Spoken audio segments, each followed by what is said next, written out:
صابر السميعي بسبب العقوبة. الهجوم للترجي الرياضي على الجهة اليسرى، التوزيع هو الهدف الأول.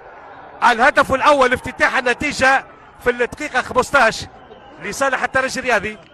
افتتاح النتيجة الربع ساعة الأول. إذا افتتاح النتيجة لفريق الترجي الرياضي التونسي يبدو لي عن طريق اللاعب أمان الله الحميدي. نشوفوا الإعادة.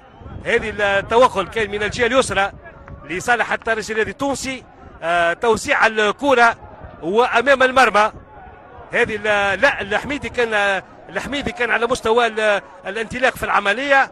والهدف جاء أشرف الجبري يعمل مراوغة بالدفاع، تسديدة أولى ما كانتش قوية يرشحها الحارس، والثانية كانت مباشرة في الشباك. وهدف ثاني دقيقة 26 الترجي يتقدم بهدفين مقابل صفر امام وداد الحامة في الدورة 16 لكأس تونس. اكيد تعرف الترجي التونسي ولما تحصل على الهدف الاول قادر باش يضيف هدف ثاني، هذا اللي شفناه. ولكن ما يمنعش كون اشرف الجبري شفناه معزول شيئا ما. شفنا دفاع الترجي التونسي عنده قيمه بالنسبه لكل لاعب.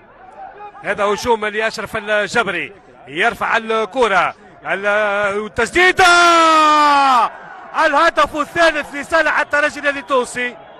الهدف الثالث 5 دقائق بالضبط لصالح الترجي التونسي. 5 دقائق في الشوط الثاني وتثليث النتيجة لصالح الترجي التونسي.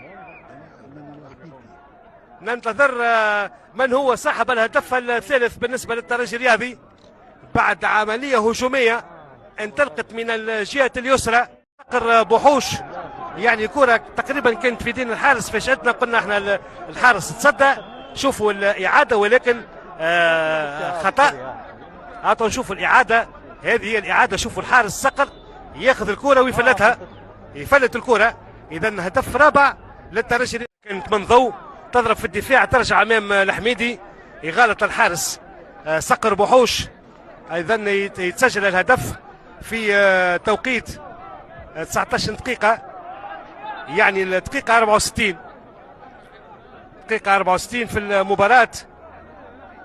وأمان الله الحميدي هو صاحب الهدف الخامس.